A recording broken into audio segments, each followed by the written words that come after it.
And another great Setons battles coming up here, where Carlos's UEF takes on Tnuk, who is Seraphim.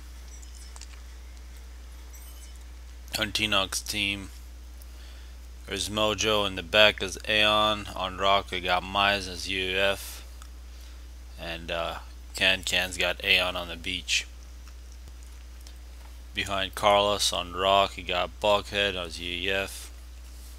Cab is Cybern on the beach, and DCCC in back. At minute 3, both players have already got it to the middle. Two ACUs going at it, with a lot more unit presence from Carlos. He's got NGs as well as some mech marines. Tnuk basically came alone, and some nice micro from Carlos avoiding the ACU, going around. Still got his NG alive. Kind of pushed his ACU quite far. He's looking for that NG that never came, and now Carlos still looking for that NG. That NG is pretty far back with a tank coming up. It appears that Can will challenge for the island, although Balk is already established at nearly 5 minutes here. A base with some tanks and NGs. It will most likely be unsuccessful. So just 5 NGs which are already being shot, and it looks like he will not even make anything, so that's 250 mass wasted. Looks like a pretty big air spam, T1 air spam from Cab.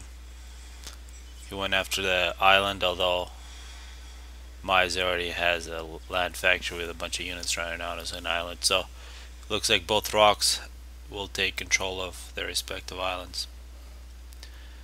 And in middle, it looks like a pretty big stalemate. Not too much fighting, pretty even armies, with both players upgrading their ACUs.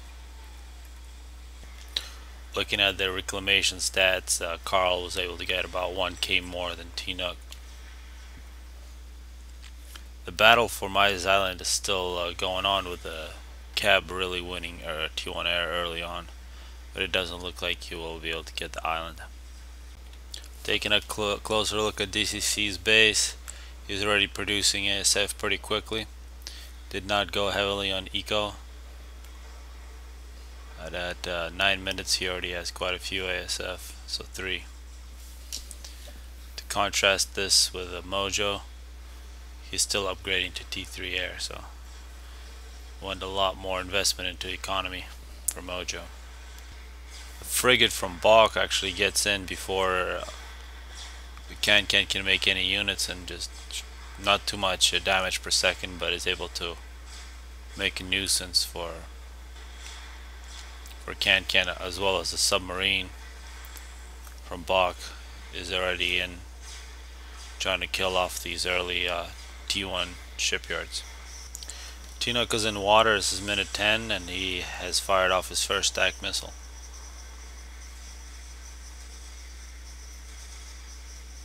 Which is being shot at with TMD, but is not shot down, so Tnuk is successful.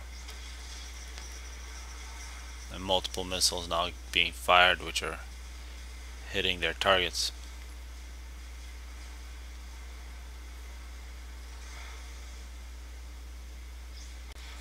And now we see total early on air domination. This is middle 11 from DCCC. No ASF from Mojo, and he's being bombed.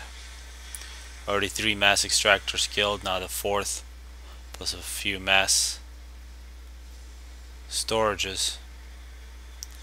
And now the T3 bomber tragically gets destroyed by T1 Air from Mize. However, DCCC has another bomber coming in.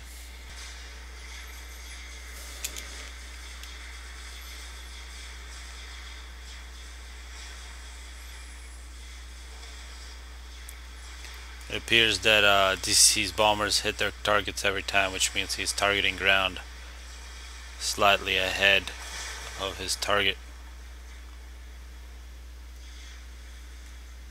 It's a pretty good bomber micro.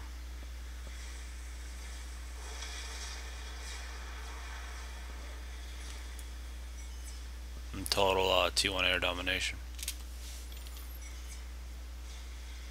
The trouble continues for Can, who is now making T1 torpedo launchers to kill off T1 Navy from Baulk. GCC's bomber now sitting at 26 kills at 33. Continues to bomb without much resistance. There is some T2 flak, and now Mize's Navy is being targeted. That was another 9 kills with that bomb. Tnuk sends in a bunch of amphibious arty at Cab's base. However, there are a bunch of T1 destroyers. T2 destroyer here actually in pretty big trouble. Able to walk away in time. These arty can cause quite a bit of damage if Tnuk targets all the NGs, which is exactly what he's doing. Not enough firepower to kill them all off in time.